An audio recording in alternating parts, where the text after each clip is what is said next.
Alguns de vocês não devem se lembrar disso, mas foi publicado no US News no World Report em 21 de abril de 1997. Esta é a capa e há um bebezinho ali e o título é Nascido Mal. E eu não poderia imaginar, e nesse ponto em particular eu achei um pouco engraçado, eu deveria dizer, que há aqueles que dizem que os assuntos que nós estamos discutindo no Adventismo contemporâneo são irrelevantes para as preocupações da sociedade contemporânea. É óbvio que a capa desta importante revista nos diz algo totalmente diferente. Bem, mais recentemente, isso foi publicado na capa da revista Smithsoniana. Alguns devem conhecer essa revista, esse periódico, ele é bem famoso no meio científico e no meio cultural também. Aqui vocês podem ver outro bebezinho com chifres. E o título é Nascido para Ser Mal.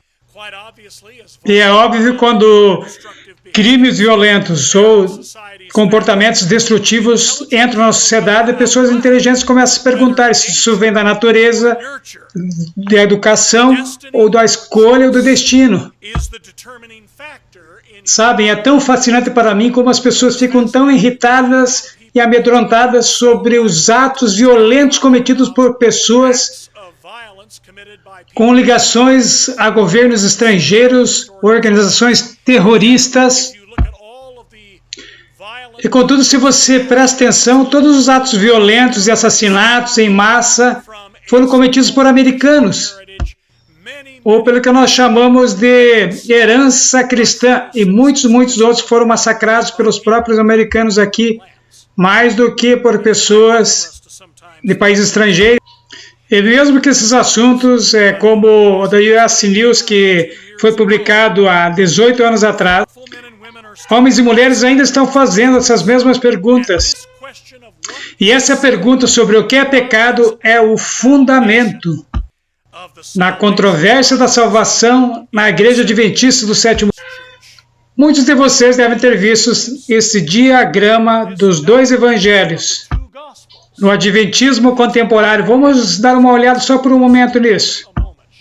Nós temos o Adventismo clássico e o Adventismo evangélico. Preste atenção nos dois evangelhos, um relacionado ao outro, linha por linha.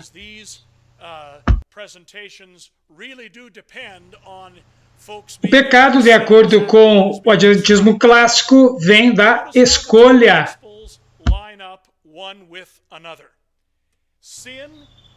E, de acordo com o Adventismo evangélico, o pecado é a nossa natureza, como nós nascemos.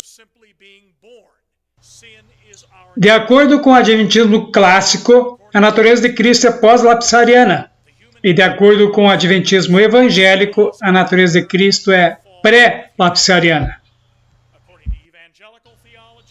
De acordo com o Adventismo clássico, a salvação vem através de justificação e santificação de ambos. E de acordo com o Adventismo evangélico, a salvação vem somente pela justificação.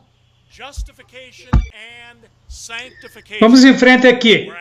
De acordo com o Adventismo clássico, justificação é ambos. Nos declara justos e nos torna justos. Já o Adventismo evangélico, a justificação somente nos declara justos. E, finalmente, o Adventismo clássico diz que a obediência e viver sem pecado é possível através do poder de Deus. Já o Adventismo evangélico diz que a obediência e viver sem pecado é impossível nesta vida, mesmo através do poder de Deus. Uma confusão trágica e uma redução da capacidade de Deus para fazer a obra em nós. Bem, eu não vou fingir que esses dois rótulos sejam totalmente adequados. Estou certo que haverá pessoas que se juntarão a nós amanhã à tarde e talvez eles dirão, isso não representa toda a compreensão do Evangelho, que existe na Igreja Adventista do Sétimo Dia. E é claro, isso é verdade.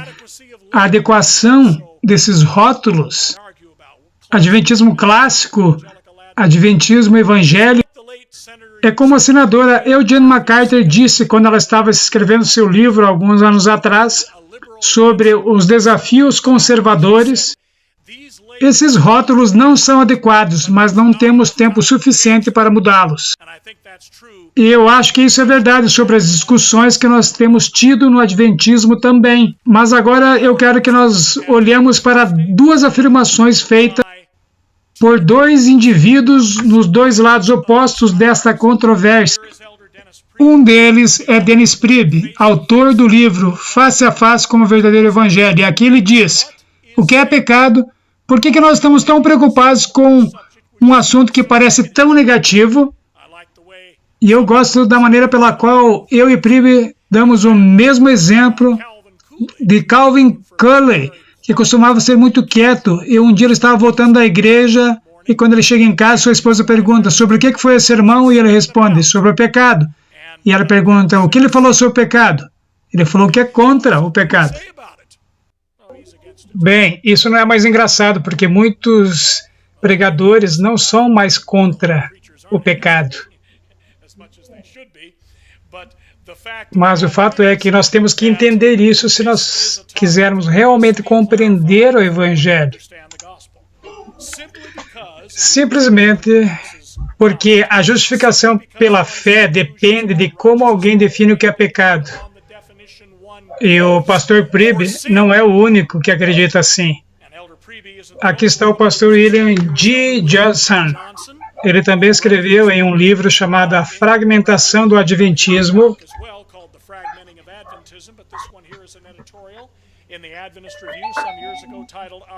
Mas esse aqui é um editorial publicado alguns anos atrás na Adventist Review chamado Nosso Incomparável Salvador.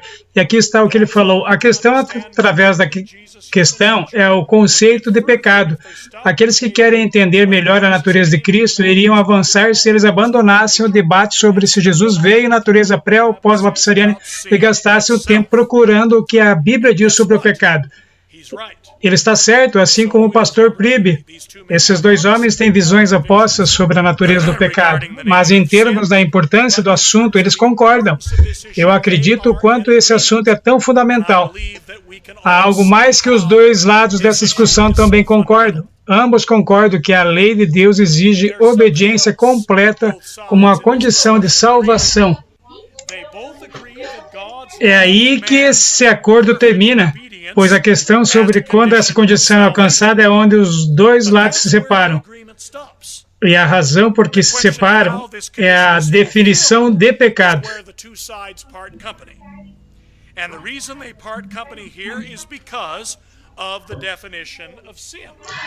O Adventismo clássico ensina que homens e mulheres se tornam pecadores através da escolha. Através desse mesmo poder de escolha, nós podemos reclamar o poder do céu para subjugar a nossa natureza pecadora e parar de pecar 100%. O Adventismo evangélico, por contraste, ensina que os seres humanos são pecadores condenados a partir do momento que eles entram neste mundo. A natureza pecadora, então, perverte nosso inteiro ser e que mesmo através da natureza divina comunicada é ainda impossível obedecer à lei de Deus perfeitamente.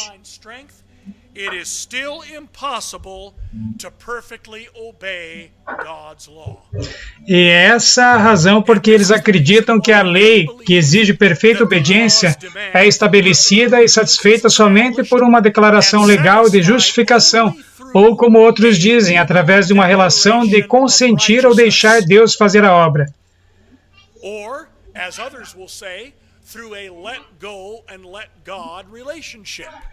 Nós vamos falar mais sobre isso amanhã de manhã, quando nós discutirmos justificação pela fé. Mas a única maneira que os seres humanos podem chegar ao céu, de acordo com essas duas teorias, é se alguém mais preencher as condições de salvação para eles. ou se é Jesus 2000 anos atrás, ou se Jesus aqui e agora, por tomar o nosso lugar no assento do motorista e fazer toda a viagem enquanto nós deslizamos e o deixamos dirigir. A ideia é que a nossa natureza é tão arraigada que até o poder de Deus não pode subjugá-la e, consequentemente, a única maneira de se ter a perfeita obediência exigida pela lei, de acordo com essa teologia em particular, é deixar Deus fazer tudo por nós.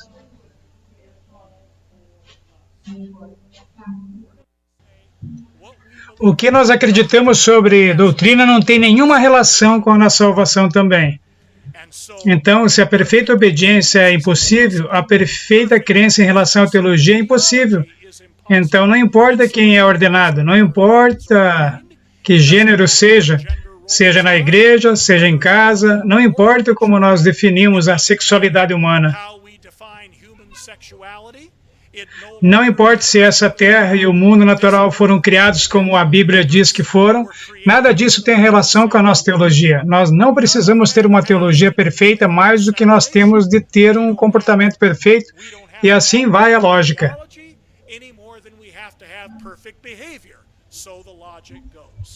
Vocês podem ver muito claramente, amigos, como essa compreensão em particular do Evangelho desentranha a integridade do testemunho da Igreja Adventista do Sétimo Dia.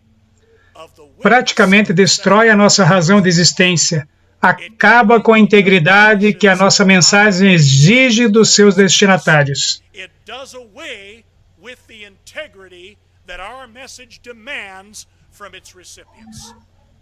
Mas agora vamos olhar para o que eu sempre insisto que devemos nos preocupar, que é sobre a autoridade quando um assunto de grande importância para o povo de Deus é tratado.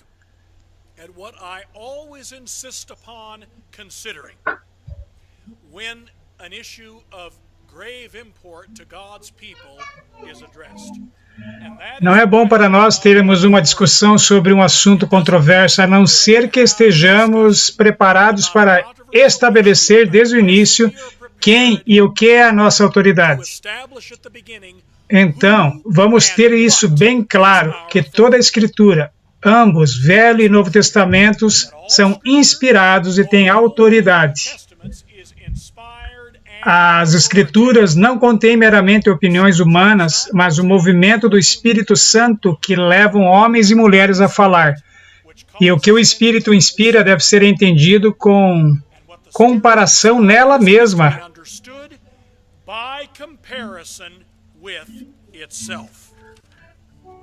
A não ser que nós estabeleçamos esse fundamento, amigos, é melhor terminar a reunião e ir embora, e não apresentar o assunto que nós pretendemos apresentar este fim de semana. Este é o fundamento para toda resolução doutrinária, toda a conclusão moral que nós estimamos e defendemos diante do mundo como adventistas do sétimo dia.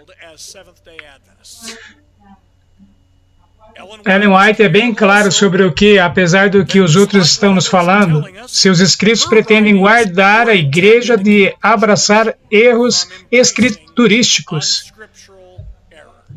Vamos ver um número de declarações onde ela esclarece esse papel de até onde o seu dom de profecia diz respeito. Primeiros Escritos, página 78. Ela diz: recomendo-vos, caro leitor, a palavra de Deus como a regra de vossa fé e prática. Por essa palavra seremos julgados. Nela Deus promete dar visões nos últimos dias, não para uma nova regra de fé, mas para conforto do seu povo e para corrigir os que se desviam da verdade bíblica. Algumas pessoas estão felizes dizendo, sim, os escritos de Ellen White existem para nos dar conforto, mas eles não gostam da parte da correção. Mas, de acordo com a serva de Deus, ambos, o conforto e a correção, fazem parte do portfólio de seu dom profético que tem sido dado para o povo de Deus no tempo do fim. Aqui tem outra afirmação, é do livro Mensagens Escolhidas, volume 3, página 32. O Senhor me deu muita luz que desejo que as pessoas tenham, porque há instruções que o Senhor me tem dado para o seu povo. é luz que eles devem ter, regra sobre regra, preceito sobre preceito, um pouco ali, um pouco ali. Isso deve agora ser apresentado ao povo, porque foi dado para corrigir erros capciosos e para especificar o que é verdade. Então, quando vocês ouvem que Ellen White não quis estabelecer controvérsias doutrinárias, eles estão errados, porque ela disse que, de fato, foi um dos aspectos do seu papel profético.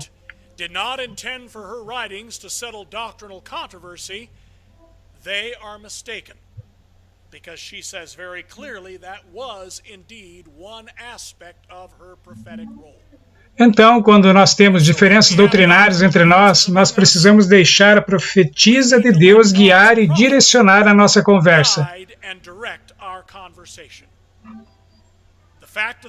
O fato é, meus amigos, não importa que opinião as pessoas podem possuir se relacionando às grandes questões que estão nos confrontando.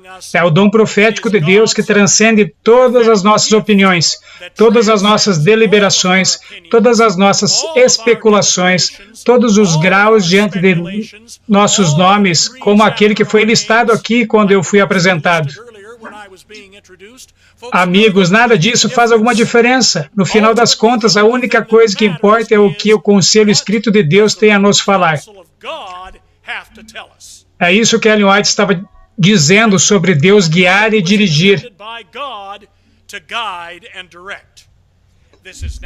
Isso deve agora ser apresentado ao povo, porque foi dado para corrigir erros capciosos e para especificar o que é a verdade.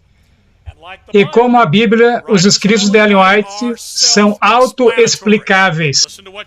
Veja o que ela diz em Mensagens Escolhidas, volume 1, página 42. Os próprios testemunhos serão a chave que explicará as mensagens dadas, como o texto escriturístico é explicado por texto escriturístico. Então, quando nós achamos afirmações que aparecem na superfície se contradizer, nós não somente devemos olhar para o contexto da declaração, mas para todos os outros textos que se relacionam ao mesmo tópico. As Escrituras são o seu próprio intérprete. Escritos inspirados, quer sejam na Bíblia, quer sejam nos escritos de Ellen White, são autoexplicáveis. Estudiosos ou teólogos não são necessários para explicar a Bíblia a nós. Tudo que nós precisamos é olhar para o que Deus diz, o que o conselho escrito de Deus está falando a nós, e vamos ficar bem esclarecidos sobre esse próximo ponto. A menos que uma conclusão doutrinária leve em conta todas as afirmações inspiradas sobre o assunto, não é válida.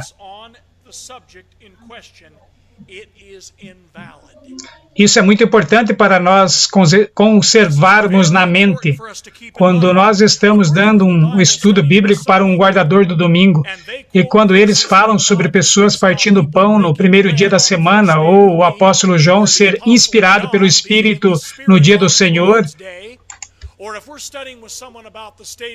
ou quando nós estamos estudando com alguém sobre o estado dos mortos, ele cita o verso de 2 Coríntios, verso 5, sobre estar ausente do corpo e estar presente com Deus. Nós não devemos fingir que esses versos não existem.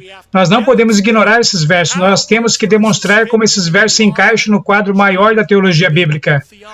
E é isso que nós devemos fazer quando estamos estudando assuntos na Igreja Adventista do Sétimo Dia. Nós devemos usar a mesma abordagem para resolver controvérsias dentro da igreja que nós usamos para resolver discussões com outros cristãos do lado de fora da igreja.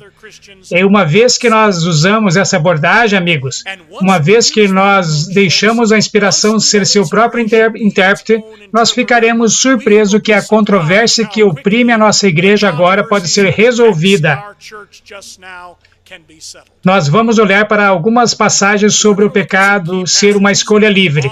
A questão que nós temos hoje à noite é: nós nascemos pecadores? Vamos dar uma olhada no que a Bíblia diz sobre como as pessoas se tornam pecadoras. Vamos ver o que Ezequiel, capítulo 18, versículo 20 diz.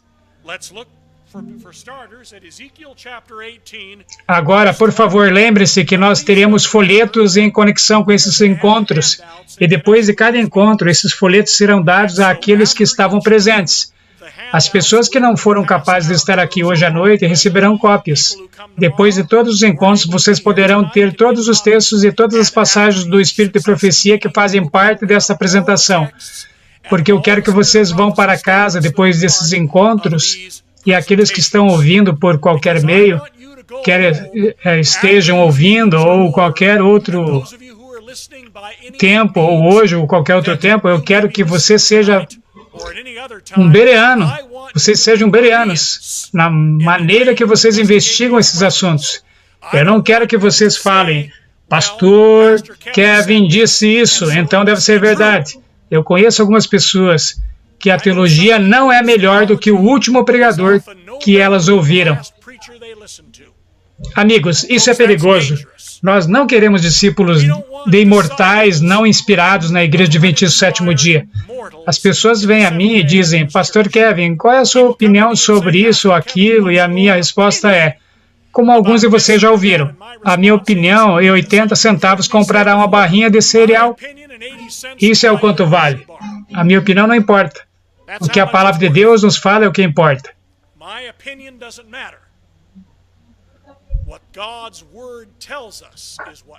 Ezequiel capítulo 18, versículo 20 diz,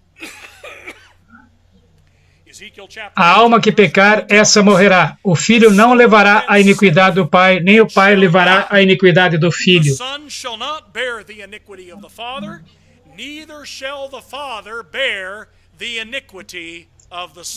Se você acredita que todos somos pecadores por causa de Adão e o que ele fez no Jardim do Éden, então cada ser humano carrega a iniquidade do seu pai. A Bíblia diz que nós não levamos a iniquidade de nossos pais. Os filhos não levam as iniquidades de seus pais e os pais não levam as iniquidades dos seus filhos. Vamos para Tiago, capítulo 1, versículos 14 e 15. Mas cada um é tentado quando atraído e engodado pela sua própria concupiscência. Depois, havendo a concupiscência concebido, dá à luz o pecado. Em outras palavras, não há pecado em ser tentado pelos desejos carnais.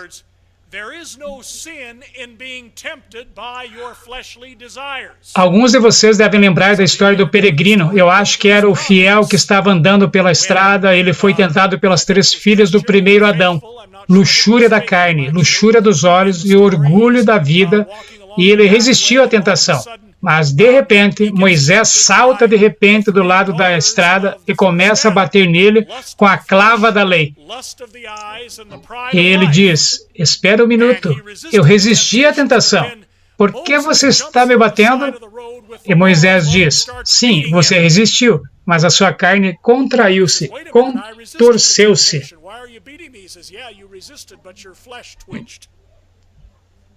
Amigos, a Bíblia não proíbe os nossos desejos da carne de nos atormentar. Não é pecado ser tentado. Alguém pode usar o ditado, vocês não podem impedir que os corvos voem sobre a sua cabeça, mas você pode impedi-los de construir um ninho em seu cabelo. Vamos ver o que Ellen White diz no livro Para Conhecê-lo. Há pensamentos e sentimentos sugeridos e despertados por Satanás, os quais afligem mesmo os melhores homens, caso não sejam acariciados, porém, uma vez que sejam repelidos como detestáveis, a mente não é contaminada de culpa, e outros não são maculados por sua influência. Amigos, esse é um importante assunto que é relacionado, ou deveria dizer, com as discussões que estão acontecendo na nossa sociedade, em nossa igreja, sobre o assunto da homossexualidade. Há pessoas que pensam que elas são pecadoras porque elas têm esses desejos, porque eles nasceram com esse sentimento de atração pelo mesmo sexo. Eles acham que, por ter esses sentimentos, faz com que eles sejam pecadores diante de Deus. E isso é o porquê alguns deles fazem terapia. Quando eu olho para alguns deles, e talvez eles não sejam todos iguais, alguns que eu conheço são absolutamente bárbaros. Não é por acaso que eles são fora da lei aqui no estado da Califórnia. E no estado de New Jersey, em outros estados, essa é a razão pela qual as pessoas estão entendendo isso. por uma noção errada de que isso os torna pecadores condenados diante de Deus. Mas, amigos, a Bíblia diz que isso não nos torna pecadores. Sentimentos não nos tornam pecadores. Quando nós cedemos aos nossos sentimentos, a esses sentimentos que nós nos tornamos pecadores. É isso que Ellen White está falando aqui. Vamos revisar a afirmação novamente. Há pensamentos e sentimentos sugeridos e despertados por Satanás, os quais afligem mesmo os melhores homens, caso não sejam acariciados, porém, uma vez que sejam repelidos como detestáveis, a mente não é contaminada de culpa, e outros não são maculados por sua influência. Tiago, capítulo 4, versículo 17, diz: portanto, aquele que sabe que deve fazer o bem e não o faz, nisso está pecando. É uma questão de conhecimento e livre-arbítrio, meus queridos. Não é a questão de ter nascido pecadores. E como o bem é definido na palavra de Deus? Bem, vamos ver o que o rei sábio fala em Eclesiastes, capítulo 12, versículo 13. De tudo o que se tem ouvido, a suma é: teme a Deus e guarde seus mandamentos, porque isto é o dever de todo homem. E como a Bíblia define desobediência a todos esses mandamentos? 1 João capítulo 3, versículo 4. Talvez a maioria de nós aqui nem precisemos abrir a Bíblia para ler este texto.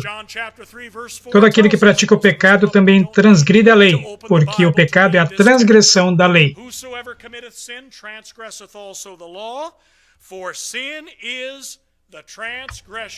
E é claro em Tiago, capítulo 2, versículos 10 a 12, que a lei dos 10 mandamentos é o padrão do julgamento final de Deus, não é? Pois qualquer que guarda toda a lei, mas tropeça em um só ponto, se torna culpado de todos. Porquanto aquele que disse, não adulterarás, também ordenou, não matarás. Ora, se não adulteras, porém matas, vens a ser transgressor da lei. Falai de tal maneira e de tal maneira procedei, como aqueles que hão de ser julgados pela lei da liberdade. Ellen White é bem clara, uma vez após a outra, que a definição que nós encontramos aqui em 1 João capítulo 3, versículo 4, é a única definição de pecado encontrada em toda a palavra de Deus. Vamos dar uma olhada nessas declarações. Volume 7 dos Comentários Bíblicos, página 951. Pecado é a transgressão da lei. Esta é a única definição de pecado. Aqui está outra declaração. Mensagens Escolhidas, volume 1, página 320. A única definição que nós encontramos da Bíblia para o pecado é que ele é a transgressão da lei. Signs of Times, de 24 de novembro de 1887, diz: se nós não temos uma fé que trabalha pelo amor e purifica a alma de toda a mancha do pecado, então nós temos uma fé espúria. Pensem sobre isso, amigos. As pessoas dizem que essa questão de perfeição e viver sem pecado não é uma questão de salvação. O que ela acabou de falar? Se nós não tivermos a fé que trabalha pelo amor e purifica a alma de toda a mancha do pecado, então nós temos uma fé espúria. Cristo não é o ministro do pecado. E o que é pecado? A única definição que nós encontramos na palavra de Deus é: o pecado é a transgressão da lei. Algumas pessoas dizem que Deus só olha para a direção geral da vida. Imagine um homem e uma mulher lá no altar de casamento dizendo: eu me comprometo eu mesmo a seguir as direções da minha própria vida. Eu não sei quantos noivos ou noivas estariam felizes em ouvir um voto como esse por seu parceiro. Dê seu parceiro. Se Deus pode manter homens e mulheres totalmente fiéis aos votos de casamento, então ele pode manter qualquer homem ou mulher fiéis a todos os seus mandamentos e todos os desvios dos seus mandamentos que existem. Nós vamos falar sobre isso mais tarde. Vamos em frente. Signs of Times, 13 de março de 1890, diz assim: para deixar Jesus entrar no nosso coração, nós devemos parar de pecar. A única definição para pecado que nós encontramos na Bíblia é que ela é a transgressão da lei. Agora, eu sei que provavelmente algumas pessoas vão falar, pastor, e sobre esse texto aí, Romanos capítulo 14, versículo 23? E tudo que não é de fé é pecado. Essa não é outra definição? Não é, porque o apóstolo Paulo escreve em outro lugar, em Hebreus capítulo 11, versículo 6, sem fé é impossível agradar a Deus. Somente através da fé é possível para seres humanos caídos produzirem em suas vidas a obediência necessária à lei de Deus. Nós falaremos mais sobre fé amanhã de manhã e como a obediência através da fé ocorre. Tudo o que nós precisamos fazer para entender a definição prática de justificação pela fé é ir até Hebreus capítulo 11. Nós faremos isso na nossa discussão amanhã, mas na realidade, 1 João capítulo 3, versículo 4 e Romanos capítulo 14, versículo 23 estão falando a mesma coisa. Pecado é a transgressão da lei, e sem fé nós não temos poder para nos guardar de transgredir a lei. Cada escolha livre está no centro da luta entre o pecado e a salvação. Essa é a razão pela qual a liberdade religiosa é uma doutrina importante que é ensinada pelos adventistas do sétimo dia, meus amigos. Como eu falei no início, eu estou escrevendo uma série de artigos na revista Liberdade.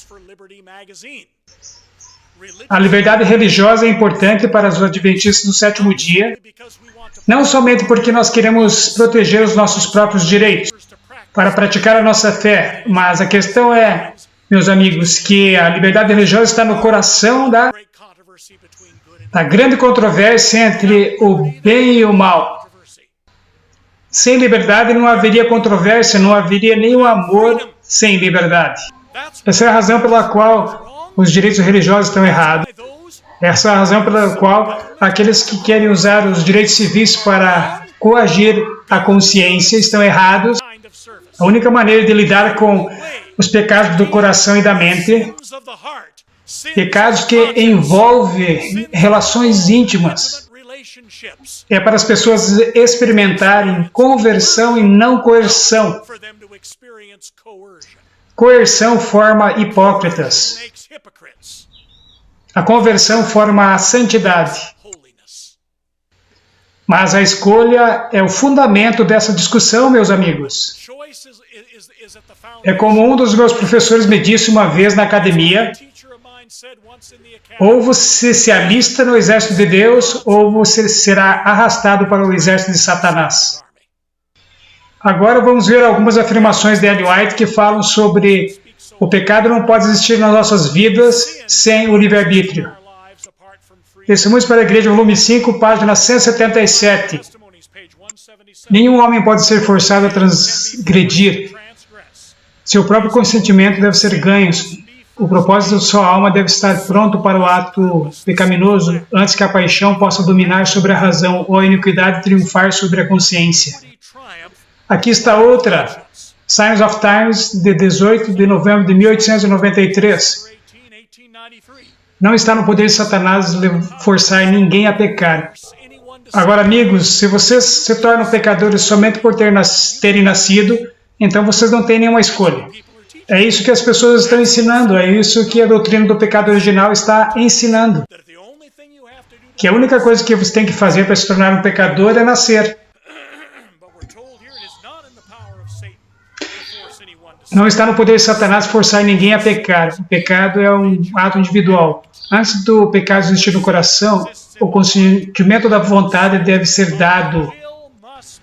Então, é impossível para um bebê nascer com um coração pecaminoso. Antes do pecado existir no coração, o consentimento da vontade deve ser dado. E tão logo ele é dado, o pecado é triunfante e o inferno se regozija. Este é do livro Do Coração, página 151, The Signs of Times, de 9 de março de 1882. Foi o devocional de Ellen White de 2010. A luz da vida é dada livremente a todos aqueles que forem guiados pelos raios do sol da justiça. Cristo é o grande remédio para o pecado.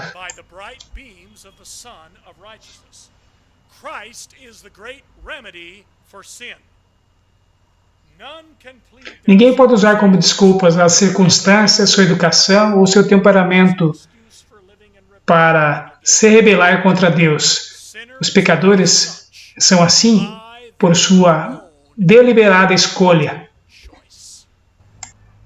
Vocês entenderam isso? Ninguém pode desculpar devido às suas circunstâncias. Nascer é uma circunstância. Se você nasceu pecador, você não é um pecador por sua escolha deliberada. Você é um pecador porque você nasceu dessa maneira. Há uma razão, meus amigos, pela qual os adventistas do sétimo dia não praticam o batismo de bebês. É porque nós não acreditamos que os bebês sejam pecadores. O batismo de bebês é derivado da doutrina de que os bebês nascem pecadores. E a questão agora é, os seres humanos nascem separados de Deus, nós temos que tomar muito cuidado com isso, meus amigos. Todos os seres humanos nascem separados da árvore da vida e do relacionamento íntimo que os nossos primeiros pais tinham com Deus. Mas isso não significa o mesmo de termos nascido pecadores involuntários. Como, de acordo com a inspiração, os seres humanos se separaram de Deus? Vamos ver o que a Bíblia diz em Isaías capítulo 59, versículo 2. Mas as vossas iniquidades fazem separação entre vós e o vosso Deus, e os vossos pecados encobrem o seu rosto de vós para que não vos ouça. Eu não sei como que as pessoas falam que primeiro nós nos separamos de Deus e depois nós pecamos. Não é o que a Bíblia diz aqui, amigos. É a iniquidade que nos separa de Deus. Você peca e isso é o que o separa de Deus. Vamos ver mais algumas declarações de Ellen White. Review in the Herald, 12 de julho de 1887. Logo que nós nos separamos de Deus por pecar, o que é a transgressão da lei, Satanás toma controle da nossa mente. Mensagens Escolhidas, volume 1, página 235. Ao escolher pecar, os homens se separam de Deus. Eles separam do canal das bênçãos. E o resultado certo é a ruína e a morte. Materiais de 1888, página 1011. Deus não se separa do seu povo. É o seu povo que se separa de Deus por suas próprias ações.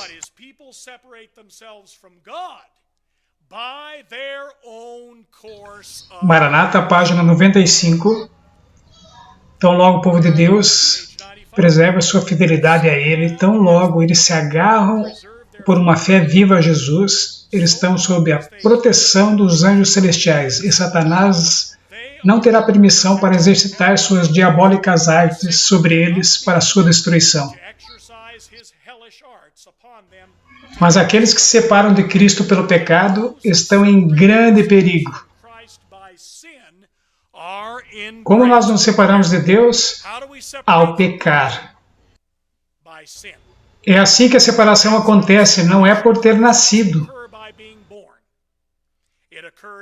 Ocorre pela nossa escolha, pelo exercitar do nosso livre-arbítrio.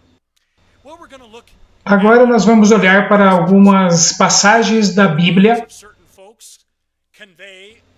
que, para alguns amigos, transmitem a ideia de que nós nascemos pecadores. Vamos começar com o livro de Romanos, capítulo 5, do versículo 12 ao versículo 19. Vamos ler essa passagem com cuidado, porque ela é mal entendida a esse respeito. Portanto, como por um homem entrou o pecado no mundo, e pelo pecado a morte, assim também a morte passou a todos os homens, por isso que todos pecaram. Porque até a lei estava o pecado no mundo, mas o pecado não é imputado não havendo lei. No entanto, a morte reinou desde Adão até Moisés, até sobre aqueles que não tinham pecado, à semelhança da transgressão de Adão, o qual é a figura daquele que havia de vir. Mas não é assim o dom gratuito como a ofensa, porque se pela ofensa de um morreram muitos, muito mais a graça de Deus e o dom pela graça, que é de um só homem, Jesus Cristo, abundou sobre muitos. E não foi assim o dom como a ofensa, por um só que pecou, porque o juízo veio de uma só ofensa, na verdade, para a condenação, mas o dom gratuito veio de muitas ofensas para a justificação, porque se pela ofensa de um só a morte reinou por esse, muito mais os que receberam a abundância da graça e o dom da justiça reinarão em vida por um só, Jesus Cristo. Pois assim como por uma só ofensa veio o juízo sobre todos os homens para a condenação, assim também por um só ato de justiça veio a graça sobre todos os homens para a justificação de vida. Porque como pela desobediência de um só homem muitos foram feitos pecadores, assim pela obediência de um muitos serão feitos justos.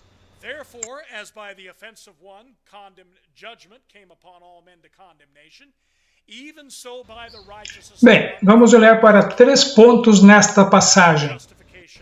Número 1, a vida e a morte descritas nessa passagem são eternais, ao invés de temporais.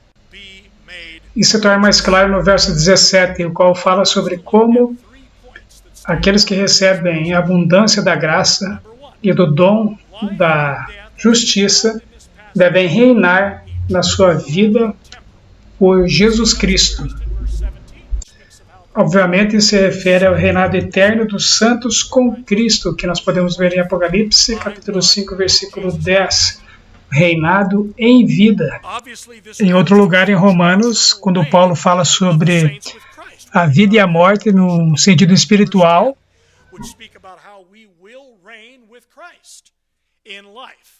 ele se refere à realidade eterna, ao invés de se referir à realidade temporal. Por exemplo, em Romanos capítulo 8, versículo 13, ele diz, porque se viverdes segundo a carne, morrereis, mas se pelo Espírito mortificardes as obras do corpo, vivereis. Obviamente, ele não está falando sobre vida física, mas vida eterna. É o que Jesus está falando com o jovem rico, quando ele pergunta para Jesus o que eu devo fazer para herdar a vida eterna. E Jesus responde, para entrar na vida, guarde os mandamentos. Quando Romanos capítulo 5, versículo 12 fala sobre a morte passar para todos os homens, não é a morte temporal que é o foco. Algumas pessoas dizem que nós sabemos que os bebês são pecadores porque os bebês morrem. Amigos, os pássaros morrem também, mas isso não os faz pecadores. A morte física não é a questão aqui em Romanos 5. A morte eterna é que é o assunto aqui. Agora vamos olhar para o ponto 2.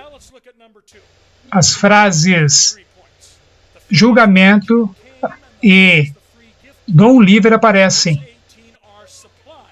Aparece no verso 18, são supridas, o que isso é o porquê, na versão do King James, elas são colocadas em itálicos. Essas frases não estão lá. Isso é significativo porque esse verso é a pedra angular da ideia de que a condenação de Adão e a justificação de Cristo vem para todos, quer gostem ou não. Nós falaremos mais sobre isso amanhã à tarde. Vamos discutir também a teoria da justificação involuntária. Mas sem essas frases acrescentadas, é fácil harmonizar com o que a Bíblia ensina em outros lugares, sobre o que a condenação e o perdão de Deus, e até onde isso implica na palavra de Deus. Agora vamos olhar a 3 versos nessa passagem, versos 12, 17 e 19, que deixam claro que não importa o papel que seja feito por Adão e Cristo na saga humana, a escolha livre é o que faz com que os humanos sejam ou pecadores condenados ou santos justificados. Se relacionar à condenação, Romanos 5,12 declara que a morte passou para todos os homens, porque todos os homens pecaram. Não diz que a morte foi passada para todos os homens porque Adão pecou. Adão conduziu o mundo ao pecado. Mas a razão pela qual a morte eterna passou para a humanidade é que todos nós escolhemos seguir o exemplo de Adão. E é a mesma verdade para a justificação, e nós falaremos sobre isso amanhã à tarde. Paulo não diz aqui que todos estão justificados no Calvário, quer gostem ou não. Em vez disso, ele está falando que os que recebem a abundância da graça e do dom da justiça reinarão em vida por um só, Jesus Cristo. Em Romanos capítulo 18, Paulo diz: pois assim como por uma só ofensa veio o juízo sobre todos os homens para a condenação, assim também por um só ato de justiça veio a graça sobre todos os homens para a justificação da vida. Em outras palavras, esse é um evento futuro, não aconteceu involuntariamente para todos. Agora vamos ler o que nós já vimos em Ezequiel, capítulo 18, versículo 20. O filho não levará a iniquidade do pai, nem o pai levará a iniquidade do filho.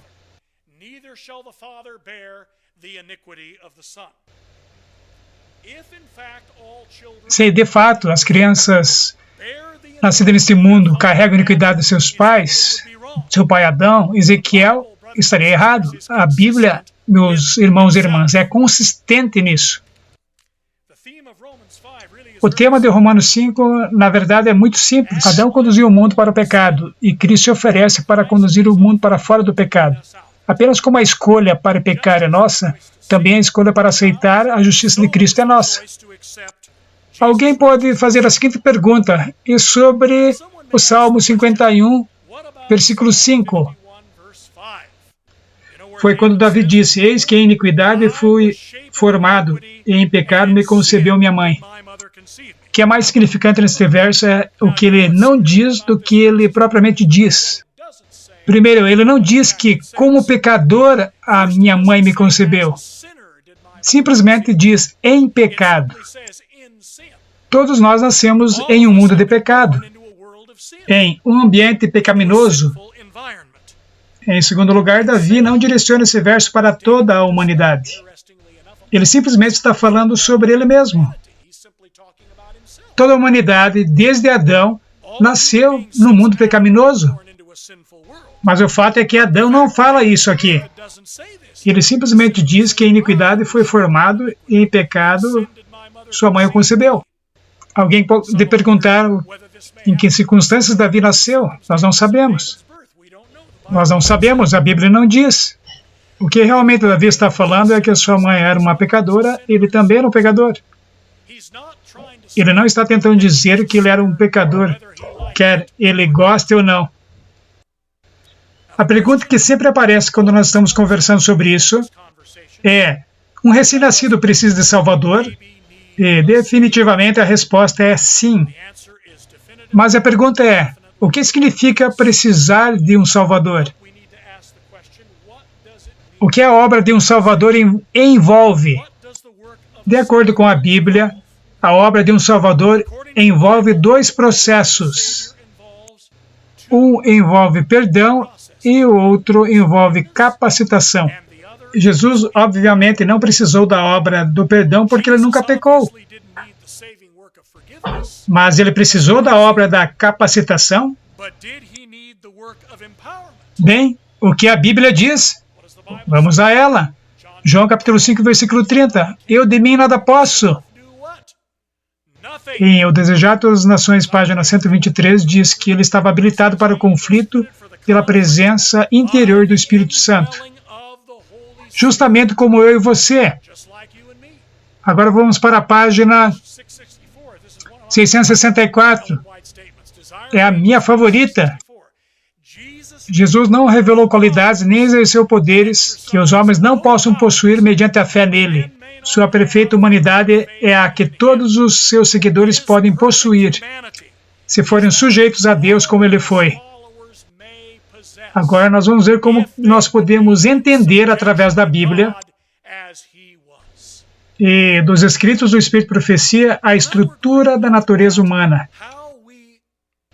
E, consequentemente, como nós podemos entender melhor Não somente a estrutura da natureza humana quando pecou, mas também a natureza de Jesus Cristo. As naturezas mais baixas e mais altas. Aqui está a estrutura.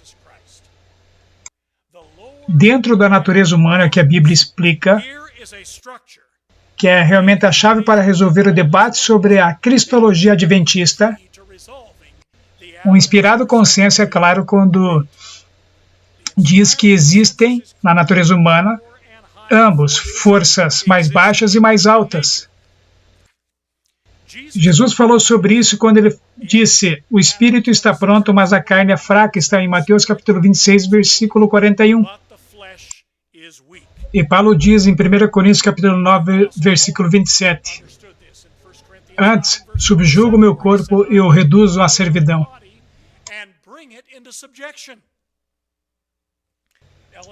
Ellen White nos diz em Testemunhos para a Igreja, volume 5, página 513, ela diz que a vontade não é um gosto de inclinação, mas é um poder de decisão. Vejam o que ela diz aqui. A vontade não é o gosto, não é a inclinação. É um elemento de decisão. Está outra passagem da Pena Inspirada, está em Ciência do Bom Viver, página 130, que diz: o corpo tem que ser posto em sujeição. As mais altas faculdades do ser devem dominar. As paixões devem ser regidas pela vontade. E essa deve ser achada sob a direção de Deus. Mensagens aos jovens, página 237. Se a esclarecida inteligência mantém as rédeas, governando as propensões para o pecado, mantendo em sujeição as faculdades morais, Satanás sabe ser bem fraco, seu poder de derrotar com tentações. Review in the Herald, de 18 de agosto de 1887, a intemperança de qualquer tipo entorpece os órgãos perceptivos, então enfraquece o poder dos nervos do cérebro, e as coisas eternas não são apreciadas, mas são colocadas no mesmo nível das coisas comuns. Os poderes mais altos da mente, desenvolvidos para ser elevados, seus elevados propósitos são trazidos à escravidão, a paixões mais baixas. A próxima estação que nós veremos nos diz que como a natureza carnal em si mesma é incapaz de pecar. Lar Adventista, página 127. As mais baixas paixões têm sede no corpo e por seu intermédio operam. As palavras carne ou carnal, ou ainda concupiscência da carne, envolvem a natureza inferior corrupta. A carne por si mesma não pode agir contrariamente à vontade de Deus.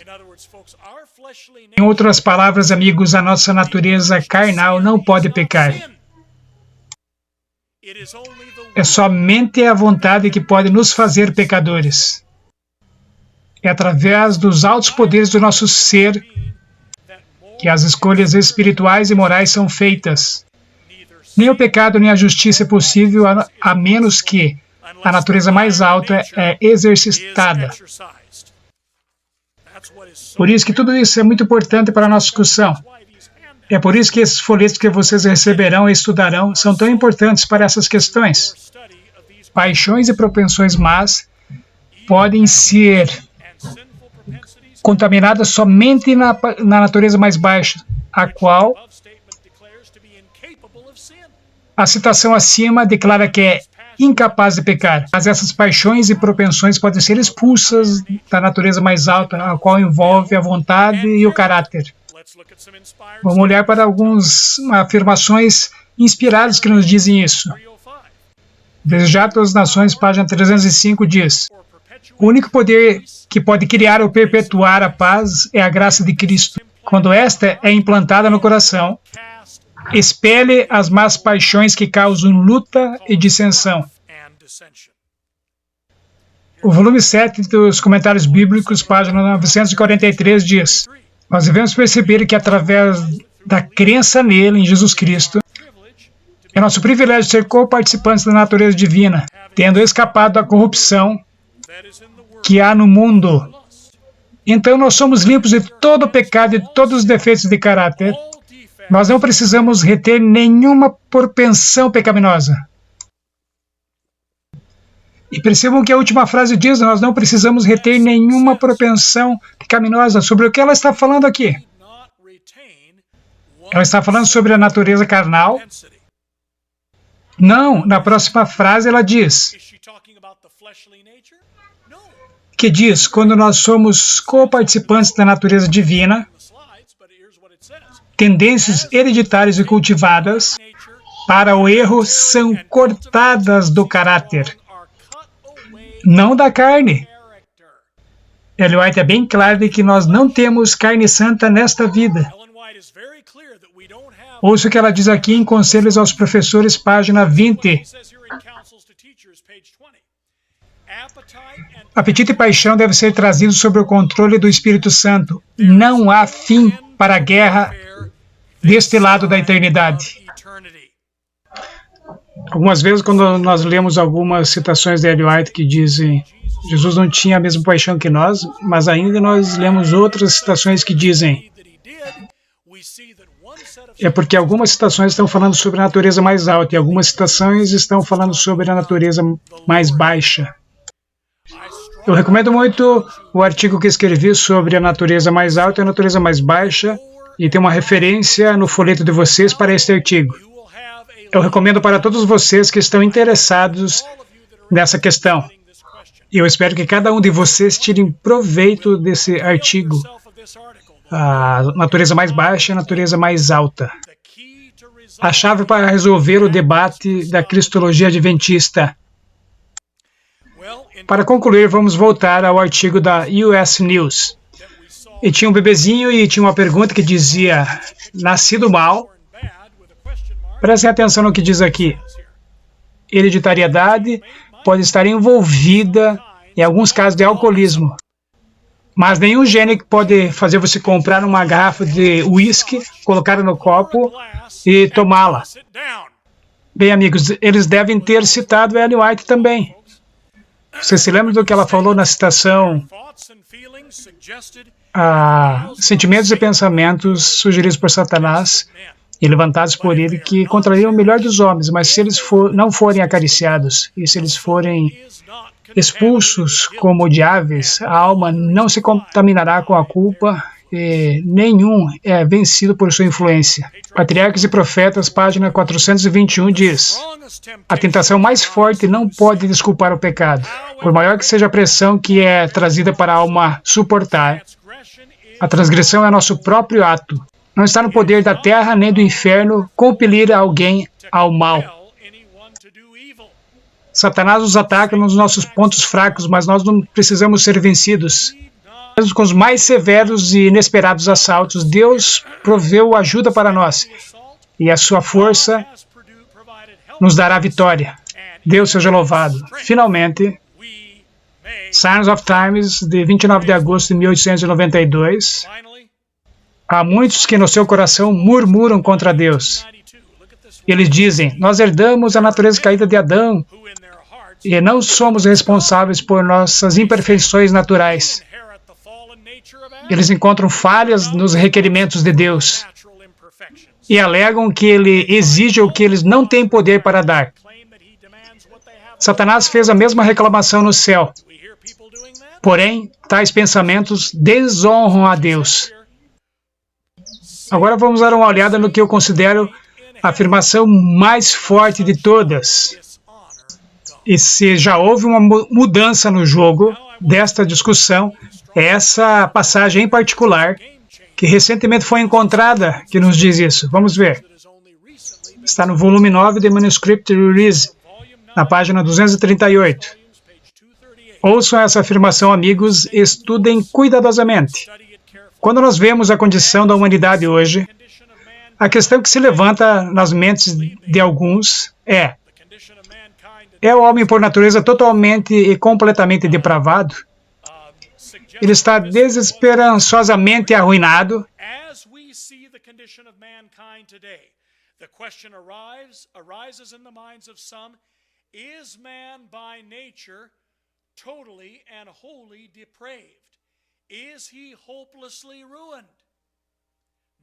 Não, ele não está. O Senhor Jesus Cristo deixou as cortes reais e tomou a nossa natureza e viveu a vida que todos nós podemos viver na humanidade, ao seguir seu exemplo. Nós podemos aperfeiçoar uma vida nesse mundo que é um exemplo de justiça e vitória, como Cristo nos deu um exemplo nesta vida, revelando que a humanidade pode conquistar como Ele conquistou o grande padrão. O homem, pela natureza, não está totalmente desesperançado e depravado, porque Jesus veio em nossa natureza humana, a mesma natureza que nós temos, e viveu uma vida perfeita. Ela não diz que nós não estamos desesperadamente depravados porque nós podemos nascer de novo, apesar de que isso é verdade. Ela diz que a prova de que nós estamos totalmente depravados pela natureza é que Cristo veio na mesma natureza que nós temos e viveu uma vida perfeita através do mesmo poder que está disponível para mim e para você. Isso é o que as Escrituras estão nos dizendo. Assim como os escritos do Espírito de Profecia, volume 7 dos Comentários Bíblicos, página 929, diz: o Senhor exige que todos os filhos e filhas de Adão, através da fé em Jesus Cristo, o sirvam na natureza humana que nós temos agora. Qual é a natureza humana que nós temos agora? É a natureza caída. O Senhor Jesus transpôs o abismo que o pecado fez. Ele conectou a terra com o céu e o homem infinito com o Deus infinito. Jesus, o Redentor do mundo, podia somente guardar os mandamentos de Deus da mesma maneira que a humanidade pode guardá-los. Deus do céu, nós nos curvamos diante do Senhor à medida que terminamos o nosso encontro hoje à noite, agradecidos pela esperança de completa vitória através do seu poder e da sua graça. Todos nós lutamos contra a carne, todos nós lutamos contra a natureza mais baixa, e nós agradecemos porque o Senhor nos deu o poder e o exemplo. O Senhor veio na mesma natureza que nós temos, e através do mesmo poder disponível para nós, o Senhor venceu com triunfo e glória. Nós pedimos por essa glória e por esse triunfo em nossa vida hoje, nessa terra escura, neste mundo atacado pelo terror, convulsionado com o medo, que possamos dar o exemplo e a demonstração de uma santidade consistente, para que a humanidade possa ter esperança nessa estação, onde a alegria é comunicada pela história do Natal. Essa é a nossa oração, em nome de Jesus. Amém.